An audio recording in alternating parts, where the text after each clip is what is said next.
శుభాశీస్సులు. నేను మీ Srivalli. Lotus agro farming సమర్పించు బరాబర్ ముచ్చట్లకు స్వాగతం. లోటస్ అగ్రో ఫార్మింగ్ మీ చిన్న పెట్టుబడికి కోట్లు గుర్పిస్తుంది. ఇక ముందుగాల తలకాయ వార్తలు చూసి అటెన్క వార్తలలోకి పోదాం. పక్కా సమాచారం అందుకున్నారు పోలీసులు. దెబ్బకు పరారైన్లు పనిమంతులు. తగ్గేదే లేదంటున్న రంగనాథ్ సారు. ముందు ముందు చూడాలే చిత్రాలు. మానవ సేవే మానవ సేవ అంటాండు లీడరు. మస్తు తారీఫ్ చేస్తాండ్లు జనాలు. చదువుకు దోల్తే జీవిడుకున్నది. సర్కారే న్యాయం చేయాలి.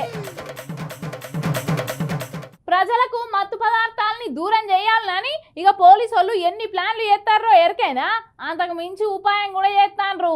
ఇక మత్తు పదార్థాలు అక్రమ రవాణా చేసేటోళ్ళు. కానీ మన పోలీసు వాళ్ళు ఏమన్నా తక్కువనా? దొంగలను పట్టుకునేందుకు ఈ నడుమ డ్రోన్లతోని గాలిస్తాండ్రులా. ఇక ఇక్కడ కూడా గట్టినే గాలిస్తాండ్రని కార్లను ఇడిచిపెట్టి పరారైండ్రట. మరి వాళ్ళు ఎవరు, ఎందుకు పరారైండ్రో ఈ వీడియో చూసి తెలుసుకోవాలి. ఇక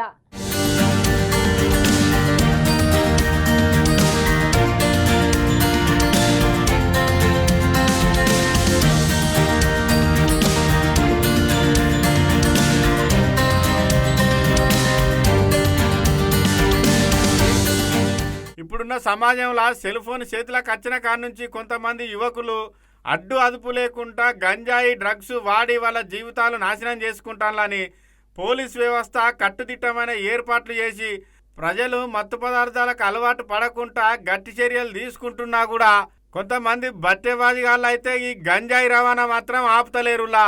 అయితే గసొంటి గంజాయి రవాణా బట్టెబాజిగాళ్ళు ఎసొంటి ప్లానింగ్ లేచినా కూడా దొరకబెట్టేందుకు డ్రోన్లు సీసీ కెమెరాలు అయితే పోలీసు వాళ్ళకు బాగానే ఉపయోగపడుతున్నాయి. ఇక సీసీ కెమెరాలు అయితే ప్రతి పోలీస్ స్టేషన్ల ఊళ్ళల్లో అక్కడక్కడ గతంలో నుంచే అమర్చిన కానీ ఈ నడుమ డ్రోన్లు కూడా పోలీస్ స్టేషన్కు పంపిణీ చేసే వరకల్లా గా డ్రోన్లు కూడా ఇక పోలీసు వాళ్ళకు మంచిగానే సాయం చేస్తానే అన్నట్టు. ఇక గా డ్రోన్ సాయంతోనే ఈ గంజాయి పట్టుకున్నారట. ఇక ఈ గంజాయి ఎంత విలువ ఉంటుంది, ఎంత పట్టుకున్నారు, ఎంతమంది వచ్చిండ్రు, ఎన్ని కార్లలో వచ్చిండ్రు అనే పూర్తి ముచ్చట ఈ పోలీస్ సార్ చెప్తాడు. ఇనుల్లి ఒక కేసులో ఒక వెహికల్ 120 కేజీల గాంజా, ఇంకో కేసులో ఒక వెహికల్ 80 కేజీల గాంజా, మొత్తం 2 కేసుల్లో కలిపి 200 కేజీల గాంజా మనకు వైజాగ్ ప్రాంతం నుంచి, ఏజెన్సీ ప్రాంతం నుంచి హైదరాబాద్ మీదుగా మహారాష్ట్ర వెళ్తుండగా వచ్చిన సమాచారం మేరకు చాలా చాకచక్యంగా డ్రోన్స్, సీసీ కెమెరాసు ఉపయోగించి, టెక్నాలజీని ఉపయోగించి మా కమిషనరేట్ పరిధిలో ఉన్నటువంటి కమాండ్ కంట్రోల్ సెంటర్ సౌజన్యంతో అక్కడ లైజన్తో పాటుగా ఇక్కడ లోకల్గా ఉన్న సీసీ కెమెరాలు, అలాగే ప్రతి పోలీస్ స్టేషన్కి డ్రోన్స్ సదుపాయం కల్పించబడినది. అది మనకందరికీ తెలుసు. ఆ డ్రోన్స్ను కూడా ఉపయోగించుకొని ఈ రెండుకు వికసిత్ భారత్ 2047లో భాగంగా మన రాష్ట్ర ప్రభుత్వం కూడా ఇదివరకే విజన్ 2047ను ఈ మధ్య ప్రకటించడం జరిగింది. అందులో గాంజా నిర్మూలన, డ్రగ్స్ నిర్మూలన అనేది కూడా ఒక ప్రధానమైన అంశంగా, ప్రాధాన్యత కలిగిన అంశంగా రాష్ట్ర ప్రభుత్వం తీసుకున్నది. గాంజా రహిత, డ్రగ్స్ రహిత ఆంధ్రప్రదేశ్ దిశగా ఆంధ్రప్రదేశ్ రాష్ట్ర ప్రభుత్వం చాలా కార్యక్రమాలు చేపడుతుంది. ఇందులో భాగంగా ఈగల్ అనేటువంటి ఒక సంస్థ, elite anti narcotics group for law enforcement అనే ఒక సపరేట్ సంస్థను కూడా, ఒక వ్యవస్థను ఏర్పాటు చేయడం జరిగింది. అది పనిచేయడం కూడా ఇప్పుడే ప్రారంభించడం జరిగింది. అందరి సహకారంతో. విన్నారు కదా, గదన్నట్టు ముచ్చట. ఇంతకీ ముచ్చట ఎక్కడ జరిగిందో చెప్పలేదు కదా. ఎన్టీఆర్ జిల్లా నందిగామ పోలీస్ స్టేషన్ పరిధిలో నంబర్ ప్లేట్లు మార్చి 2 కార్లల్లో విజయవాడకి వెళ్ళి హైదరాబాద్ మీదుగా మహారాష్ట్ర పోయేందుకు కార్లల్లో గంజాయి పట్టుకొని పోతాన్లట. గా కార్లను పోలీసు వాళ్ళు వెంబడించే వరకల్లా గా బట్టెబాజిగాళ్ళు కారు అక్కడనే వదిలిపెట్టి పోలీసు వాళ్ళకు దొరకకుండా పరారైన్లట. ఇక గాళ్ళను పట్టుకునేందుకు ప్రత్యేకంగా పోలీసు వాళ్ళు 4 బృందాలను ఏర్పాటు చేసి వాళ్ళని పట్టుకురమ్మని తోలినరట. మరిగా చూడాలే బట్టెబాజిగాళ్ళు దొరకరో కానీ పోలీసార్లు ఈ గంజాయి సాగు చేసేటోళ్ళను కూడా దొరకబట్టి పట్టుకొని ప్రభుత్వం నుండి వచ్చే పథకాలు వాళ్ళకి ఏం వర్తింపకుండా చేస్తే గంజాయి వండించుడు బంద్ చేసే అవకాశం ఉంటుందని అనబట్టిండ్లకి ముచ్చట తెలిసిన జనాలు.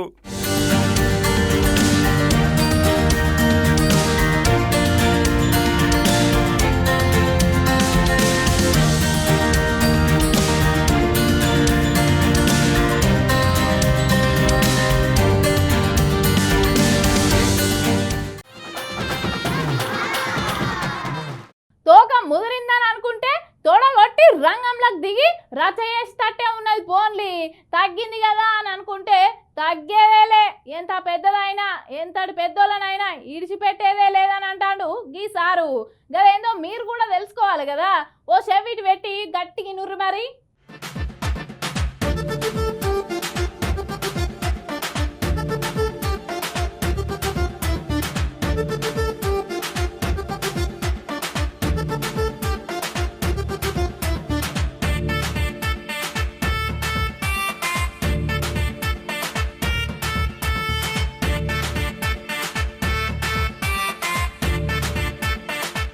పార్టీ సర్కార్ అధికారంలోకి వచ్చినాక 3 కొత్త పదాలు వాడుక భాషలకు వచ్చినవిలా మన రాష్ట్రంలో. గా 3 కొత్త పదాలు ఏంటి అంటే, మొదటిది హైడ్రా, రెండోది ఎఫ్టీఏలు, మూడోది బఫర్ జోను. అయితే ఈ బఫర్ జోను, ఎఫ్టీఏలు అనే పదాలు గతం నుంచే ఉన్నా కూడా ఇవి ఎక్కువ చాలా మంది వాడుక భాషలకు వాడకపోయేది. రేవంత్ సార్ ముఖ్యమంత్రి అయినాక అక్రమంగా ఆక్రమించే ప్రభుత్వ భూములను, చెరువు శిఖాలను కాపాడాలని హైడ్రా అనే సంస్థను ఏర్పాటు చేసి ఇక ముందుగాలనే cinema hero Nagarjuna farm house ను కూలగొచ్చే వరకల్లా ఇక ఎఫ్టీఏలు, బఫర్ జోన్ అనే పదాలు బాగా ప్రజల నోళ్ళలో నాలుతున్నాయి.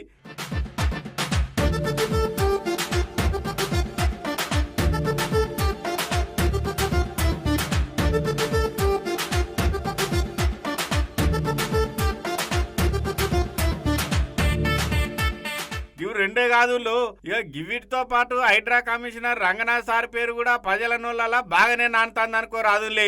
అయితే ఆ నడుమ హైడ్రా కమిషనర్ సార్ మీద జర పేద ప్రజలు బగ్గనే మండిపడ్డారు. అరే పెద్దోళ్ళకేమో నోటీసులు ఇస్తాండ్రు, పేదోళ్ళు రోడ్డు పక్కన వ్యాపారం చేసుకుంటోళ్ళకేమో నోటీసులు ఇవ్వకుండానే గూల కొడతాను, మా బతుకులు ఆగం చేస్తానని బాగానే శాపనార్థాలు పెట్టిండ్రు. ఓ 10-15 రోజులు హైడ్రా చల్లబడ్డట్టుగా అనిపించగానే ఇక హైడ్రా తోక ముడిచిందని అందరూ బాగానే విమర్శలు చేసిండ్రు. కానీ ఇక తర్వాత ముఖ్యమంత్రి రేవంత్ సార్ మీటింగ్ ఏర్పాటు చేసి హైడ్రాకు ప్రత్యేకమైన అధికారాలు ఇచ్చుకుంటా హైడ్రా పోలీస్ స్టేషన్ కూడా ఏర్పాటు చేసే వరకల్లా మళ్ళా హైడ్రా దూకుడు పెంచి 3 రోజుల కిందట 8 అంతస్తుల బిల్డింగ్ను అయ్యప్ప సొసైటీ లైవ్లో పెద్ద లీడరే ఆక్రమించిందని గదాన్ని గూలగొచ్చే వరకల్లా ఇక అక్రమంగా భూములు ఆక్రమించిన దొంగల గుండెలనైతే హైడ్రా మిషన్ల సప్పుడే వినబడుతుంది అనుకో రాదున్లీ.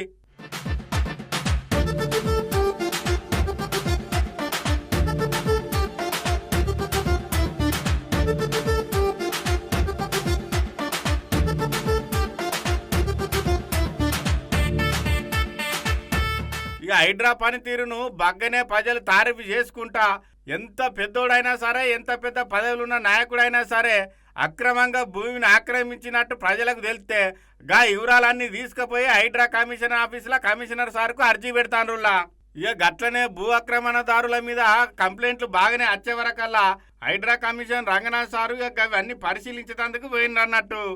ఇక రంగారెడ్డి జిల్లా తుర్కాంజలు, మసబ్ చెరువు, జిల్లావర్కార్ చెరువులను పరిశీలించినాక రంగనాథ్ సారు మైకుల ముందరికి వచ్చి ఒక ఈ తీరులో మాట్లాడిండు. మీరేనుగా హైదరాబాద్ కూడా విజిట్ చేయడం జరిగింది. ఇక్కడ స్థానిక అధికారులు కూడా వారు కూడా మాతోటి ఈ ఫీల్డ్ విజిట్లో వారందరూ కూడా పాల్పంచుకున్నారు. ప్రధానంగా ఇక్కడ ఈ మసబ్ చెరువు అట్లానే దీనికి లింక్డ్ అప్ ఉన్నటువంటి ఏదైతే నాలాలు వీటికి సంబంధించి కొన్ని కంప్లైంట్స్ ఏదైతే పబ్లిక్ నుంచి మాకు వచ్చాయో వాటిలన్నింటినీ వెరిఫై చేయడం కోసం ఇక్కడ రావడం జరిగింది.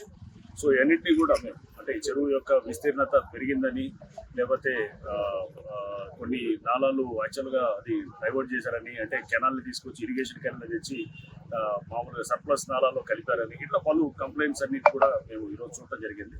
దీని మీద మేమంతా కూడా పూర్తిగా అధ్యయనం చేసి ఈ ఎఫ్టీఎల్ దాని విస్తీర్ణత అది ఆల్రెడీ ఫైనల్గా నోటిఫై అయిన దాని మీద కూడా చాలా మంది అబ్జెక్షన్స్ రేజ్ చేశారు. అన్నింటినీ పూర్తి సాంకేతిక పరిజ్ఞానాన్ని మా దగ్గర ఉన్నటువంటి పాత మ్యాప్లు, శాటిలైట్ డేటాని, మ్యాథమెట్రిక్ studies, survey of India topo sheets ఇవన్నిటితో పాటు దీంట్లో నిష్ణాతులైనటువంటి ఇంజనీర్స్ ఫ్రమ్ ఐఐటీస్ నుంచి కానీ అయితే బిట్స్పి కానీ ఇట్లా జేఎన్టీయూ నుంచి కానీ వాళ్ళని కూడా ఇన్వాల్వ్ చేసి మేము ఇవన్నీ చాలా చోట్ల ఇట్లాంటి కంప్లైంట్స్ వస్తున్నాయి. అమీన్పూర్ చెరువులు వచ్చింది, నల్లగండ్ల చెరువులు వచ్చింది, ఇక్కడ కూడా వస్తున్నది. ఇవన్నీ తప్పకుండా స్టడీ చేసి మీకు ఒక 2-3 నెలల్లోనే దీని మీద ఫైనలైజ్ చేయడం. విన్నారు కదా గదన్నట్టు ముచ్చట. ఇక సరికొత్త సాంకేతిక పరిజ్ఞానాన్ని ఉపయోగించి మంచి పనిమంతులైన ఇంజనీర్లతో వాటిని సర్వే చేయించి ఎఫ్టీఏలు, బఫర్ జోన్లు ఆక్రమణకు గురైతే ఆక్రమించింది ఎంత పెద్ద లీడర్లైనా సామాన్యులైనా ఇడిచిపెట్టమని 3 నెలలలో వాటిని నేలమట్టం చేస్తామని జర గట్టిన గరమైండు రంగనాథ్ సారు. ఇక సారు దూకుడు చూస్తాంటే హైడ్రా రాను రాను జర గట్టిగానే రువ్వడి పెంచేటట్టున్నదన్న వాటికి ముచ్చట తెలిసిన జనాలు.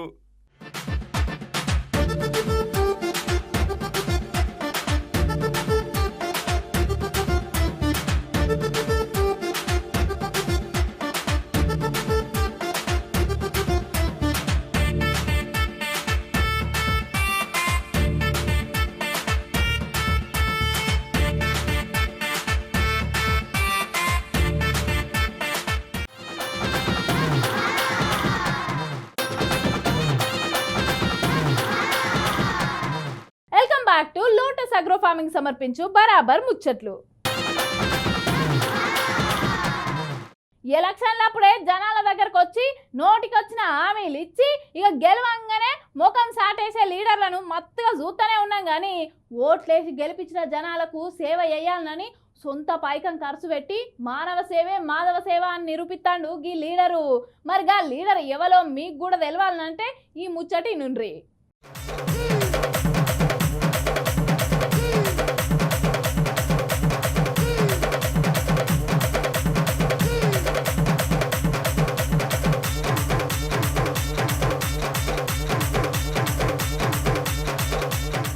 నడుమ మస్తు మంది లీడర్లను ఏరు దాటదాకా ఓడమల్లన్న ఏరు దాటినాక బోడమల్లన్న అన్నట్టుగానే ఉన్నారు కొంతమంది లీడర్లు. ఇక గసంటోళ్ళను మత్తుగానే చూస్తున్నాం. కానీ ఓట్లేసి గెలిపించి పదవిలో కూర్చుండబెట్టిన ప్రజలకు ఏదన్నా సేవ చేయాలనే మంచి మనసుతోని విపిఆర్ అనే ఫౌండేషన్ ఏర్పాటు చేసి ఆ ఫౌండేషన్ పేరు మీద తనని గెలిపించిన ప్రజలకు వివిధ రకాల సేవలు చేస్తాండులకి ఎంపీ సారు. ఇక సేవలు చేసే క్రమంలోనే విభిన్న ప్రతిభావంతులకు 173 చక్రాల సైకిళ్లు పంపిణీ చేసిండులా. ఇంతకు గా సారేవలో చెప్పలేదు కదా. గా సార్ పేరు వేమిరెడ్డి ప్రభాకర్ రెడ్డి, నెల్లూరు జిల్లా ఎంపీ అన్నట్టు. ఇంకా ఏమేం సేవలు చేసిండు, భవిష్యత్తులో ఇంకా ఏం సేవలు చేయబోతాండో గా సార్ మాటలనే ఇనురి మీరు కూడా.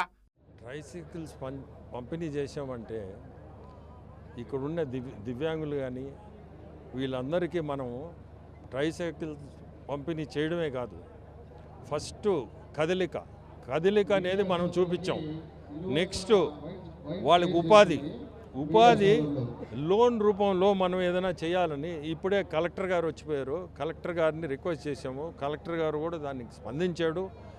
చిన్న లోన్లు ఇప్పగలిగితే 2 చేసిన వాళ్ళం అవుతాం మనం. దాని మించిన మానవ సేవ లేదు. సో మానవ సేవ అనేది ఒక మూమెంటే కాదు, కదలిక తీసుకొస్తున్నాము. ఆ తర్వాత ఉపాధి కూడా తీసుకురావాలి వాళ్ళకి. ముఖ్యంగా సింహపురి ఎంతోమంది రాజకీయ నాయకులు చూసింది, ఎంతోమంది సేవావంతులు చూసింది. కానీ వీపీఆర్ అనే వాళ్ళు సపరేట్గా ఉన్నారు. ఒక రంగం కాదు, ఇటు వాటర్ కావచ్చు, హాస్పిటల్స్ కావచ్చు, విద్య కావచ్చు, ఈరోజు ఇట విభిన్న ప్రతిభావంతులు కావచ్చు, ఈ విధంగా అన్ని రంగాల్లో ప్రధానంగా మీ మోటివ్ ఏంటంటారు దీంట్లో? ఇది నాకు చిన్నప్పటి నుంచి నా చదువుతోటి వచ్చిన విద్య. ఇది నేను చదివిందే అటువంటి స్కూలు. అక్కడి నుంచే చిన్నప్పటి నుంచే నా పరిస్థితులు బాగుంటే జీవితంలో మనము మానవ సేవే మాధవ సేవ అనే కార్యక్రమం చేపట్టాలని 2015లో విపిఆర్ ఫౌండేషన్ స్టార్ట్ చేసాం. ఆ రోజు పరిస్థితులు నాయి మెరుగైనవి. నేను అనుకున్నట్టే భగవంతుడు నాకు సాయం పొందుతున్నాను. భగవంతుడు నన్ను మంచిగా చూస్తున్నాడు. దాంతో నేను కూడా ప్రజల్ని మంచిగా ఏదైనా మనం చేయగలిగింది చెయ్యాలా అని ఈరోజు అందులో ఈ ప్రజలు నన్ను ఎన్నుకున్న దానికి ఖచ్చితంగా మనం ఏదైనా సేవ చేయాలా. మనము కూడా సొసైటీలో ఫలానోడిని ఎన్నుకున్నాము, అతను ఈరోజు వచ్చాడు, ఒక మాట చెప్పాడు, వెళ్ళిపోయాడు అని లేకుండా చేయాలనే ఉద్దేశంతో ఈరోజు ఇటువంటి కార్యక్రమం చేపట్టింది. అది కూడా ఇక్కడ ఉదయగిరి నాకు మీ ఎమ్మెల్యే కూడా సురేష్ కూడా నాకు చాలా నచ్చాడు. మా ఇద్దరికి కూడా అన్నదమ్ముల్లాగానే ఇద్దరికి ఆ కలయిక కూడా బాగుంది ఇక్కడ. అందుకని ఫస్ట్ విన్నారు కదా, సారుకు చిన్నప్పుడు చదువుకునే సమయం నుండే ఏదన్నా సేవ చేయాలనే కోరికుంటేదట. ఇప్పుడు దేవుని దయ వల్ల నేను ఆ సేవ చేసే అవకాశం వచ్చిందని, అసలే కదలకుంటుండేటోళ్లకు ట్రైసైకిల్ ఇచ్చి కదిలేటట్టు చేసిన మస్తు తృప్తిగా ఉన్నదని, ఇక ఈ సైకిళ్ళు పంచి ఊకుండు కాదు, వాళ్లకు లోన్లు, ఉద్యోగం అవకాశాలు కల్పించి అలా జీవితంలో మరింత సంతోషం చూడాలని అంటాడు సారు. ఇక గిట్లనే సేవా కార్యక్రమాలు చేసుకుంటా ఉదయగిరి నియోజకవర్గాన్ని ఇంకింత డెవలపింగ్ చేసే క్రమంలో గట్టిగానే పనిచేస్తానని అనకరావచ్చిండు. ఇక ఈ ఉదయగిరి నియోజకవర్గాన్ని ఎందుకు ఎంచుకున్నానంటే ఇక్కడ ఎమ్మెల్యే కాకర్ల సురేష్ మంచి పనిమంతుడు, ప్రజలకు సేవ చేయాలంటే ముందుండే మంచి మనసున్న మంచి వ్యక్తి. గందుకే ఈ నియోజకవర్గంలోకి ట్రై సైకిళ్ళు మంచినమని చెప్పుకురావచ్చిండు. మీ ఎమ్మెల్యే కూడా సురేష్ కూడా నాకు చాలా నచ్చాడు. మా ఇద్దరికి కూడా అన్నదమ్ముళ్ళలాగానే ఇద్దరికి ఆ కలయిక కూడా బాగుంది ఇక్కడ. అందుకని ఫస్ట్ బయట వచ్చి ఉదయగిరిలో ఈ కార్యక్రమం పెట్టడం, అందులో ఆయన సహాయం కూడా ఈరోజు చాలా చేశాడు. ఈ అన్నీ ఆర్గనైజ్ చేయాలంటే చిన్న పని కాదు. ఒక ఎమ్మెల్యే లేనిదే మనం చేయలేం. ఈరోజు సురేష్ ముందుకు వచ్చి చేయండి అనా అని ఇప్పుడు ఈ పాపము 2 సార్లు మేము పోస్ట్పోన్ చేస్తున్నాం. అది కారణం వర్షాలు, లేదో ఇంకో కారణం. బట్ 2 సార్లు పోస్ట్పోన్ చేసిన ఈరోజు 3వసారి వేరే కార్యక్రమం ఉన్నా మళ్ళీ దానికి కూడా ఫోన్ చేసి నన్ను అడిగాడు, అన్న ఈ రోజన్నా రాగలుగుతారా, మళ్ళీ ఏదన్నా ఉందా, ప్రైమ్ మినిస్టర్ వస్తున్నాడని. లేదు సురేష్ ఖచ్చితంగా మేము ఈరోజు పూర్తి చేస్తాం ఈ కార్యక్రమం అని చెప్పి చేయడం. ఎలక్షన్ల ముందట జనాలకు ఇచ్చిన హామీలను నెరవేర్తలేరు ఏంది సార్ అని అడిగితే ప్రజల మీదకి గరమయ్యే లీడర్లను చూసినాం. కానీ గిట్లా సొంత పైకం ఖర్చు పెట్టుకుంటా పేద ప్రజలకు సేవ చేసుకుంటా మానవ సేవే మాధవ సేవ అనే సామెతను మళ్ళొక్కసారికి ఎంపీ సారు నిజం చేసిండని జనాలైతే మస్తు తారీఫ్ చేస్తాండ్రులా.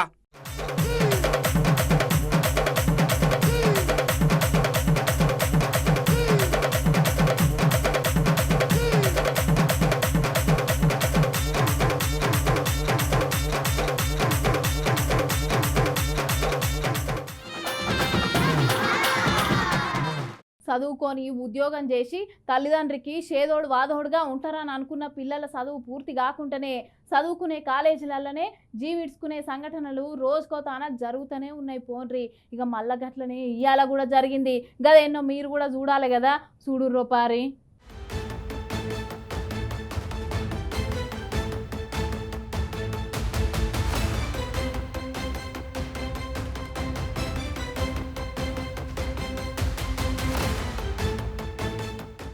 తల్లిదండ్రులు కాయ కష్టం చేసి మేము పడ్డ కష్టం మా పిల్లలు పడద్దని లక్షలు ఫీజులు కట్టి పిల్లగాళ్ళను చదువుకోనికి తోలితే కాలేజీ యాజమాన్యాలకు పైసల మీద ఉన్న పాయిరము పొలగాళ్ళను పట్టించుకునే మీద లేకపోయే వరకల్లా చాలా మంది పొలగాళ్ళు చదువుకునే హాస్టళ్లలోనే పిల్లగాళ్ళు జీవిడుచుకునే ముచ్చట రోజుకో తాన జరుగుతూనే ఉన్నది, మనం చూస్తూనే ఉన్నాం కదా.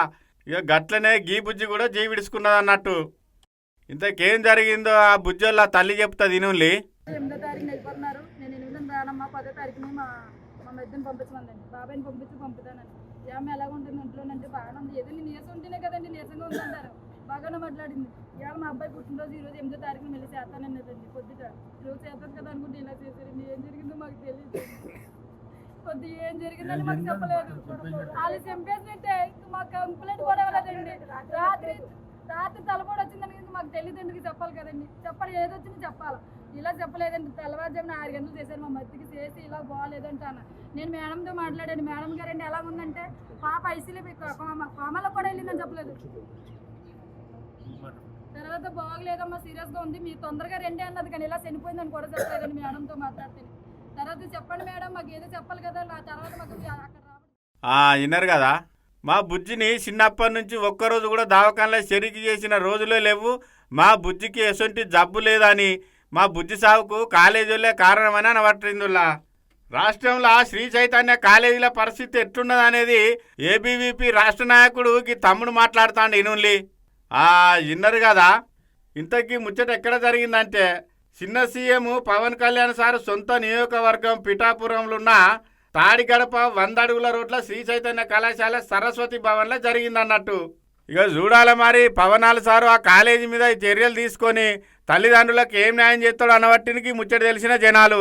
అందరికీ నమస్తే. వెంకటగోపి, ఏబీవీపీ స్టేట్ జాయింట్ సెక్రటరీ. ఏదైతే ఈ శ్రీ చైతన్య కళాశాల ఈ కానూరులో ఉన్నటువంటి సరస్వతి భవన్లో ఈరోజు ఉదయం ఒక పాప మరణించనే ఒక విషయం మాకు సుమారు ఉదయం 10:30 గంటల సమయంలో నాకు ఫోన్ రావడం జరిగింది. ఇక్కడ ఒక పాప చనిపోయిందండి. మార్నింగ్ 6:50కి మాకు కాల్ చేశారు. పాప క్రిటికల్ సిచ్యువేషన్లో ఉంది, కామినేని హాస్పిటల్లో జాయిన్ చేసామని చెప్పారంట. అదే 6:59కి ఫోన్ చేసేసి పాప చనిపోయిందని చెప్పడం జరిగింది. ఇది ఏంటి విషయం అని నేను పేరెంట్తో మాట్లాడితే, ఇన్ని సంవత్సరాల్లో మా పాపకి ఎప్పుడు ఒక బ్రెయిన్లో కానీ లేకపోతే ఇంకో రకాలు కానీ అన్‌హెల్తీ ప్రాబ్లమ్స్ అనేవి లేవండి. ఇది కొత్తగా ఇప్పటికిప్పుడు మాత్రమే గుర్తింపు ఉంటుంది గవర్నమెంట్ నుంచి. హాస్టల్కి ఎటువంటి పర్మిషన్ ఉండదు. అయినప్పటికీ ఒక గదిలో 6 పట్టాల్సిన గదిలో 10 మందిని పెట్టేసి 2.5 లక్షల ఫీజులు తీసుకొని ఒక చేపలు పట్టుకొని మత్స్యకార కుటుంబం 1,50,000 రూపాయలు కట్టి సంవత్సరానికి కాకినాడ నుంచి ఇంత దూరంలో పిల్లల్ని చదివేస్తూ ఉంటే, తల్లి లాంటి శిక్షణ తండ్రి లాంటి రక్షణ అని చెప్పినటువంటి శ్రీ చైతన్య ఈరోజు తల్లి లాంటి శిక్షణ తండ్రి లాంటి రక్షణగా ఉండి రాక్షసుల్లాగా విద్యార్థుల పట్ల వ్యవహరించడం జరుగుతూ ఉంది. ఏదైతే ఈ ఉదంతం పైన తక్షణమే యాజమాన్యం స్పందించింది. దాంతోపాటుగా అసలు ఏం జరిగింది, మాకున్నటువంటి అనుమానాలు ఏంటంటే, ఉదయాన్నే పాప చనిపోయి ఉండదు, రాత్రి ఏదో విషయం జరిగింది, రాత్రి అంతా దాపరికం జరిగి మొత్తం ఏదో ఇంటర్నల్గా ఏదో ఇష్యూ జరిగిన తర్వాత మార్నింగ్ మాకు బయట పెట్టారని మాకు అర్థమవుతా ఉంది. దీనిపైన ఈ పాపకి న్యాయం చేసే వరకు ఏబీవీపీ ఎంతవరకైనా వెళ్ళి పోరాడుతుందని, దీంతో పాటుగా గవర్నమెంట్కి మళ్ళీ చెప్తానే ఉన్నాం, మళ్ళీ ఈసారి హెచ్చరిక జారీ చేస్తూ ఉన్నాం. స్టేట్లో ఉన్నటువంటి శ్రీ చైతన్య, నారాయణ ఇటువంటి హాస్టల్ క్యాంపస్లు అన్నిటిపైన తనిఖీలు జరగాలి. మహిళా కమిషన్ ఏదైతే ఉందో స్పందించాలి. అన్ని హాస్టల్స్లో ఈ సౌకర్యాలు సరిగా ఉన్నాయా లేవా, విద్యార్థుల పట్ల ఈ టీచర్ల యొక్క ప్రవర్తన ఎలా ఉందనే దానిపైన పూర్తి విచారణ జరపాలని డిమాండ్ చేస్తాం.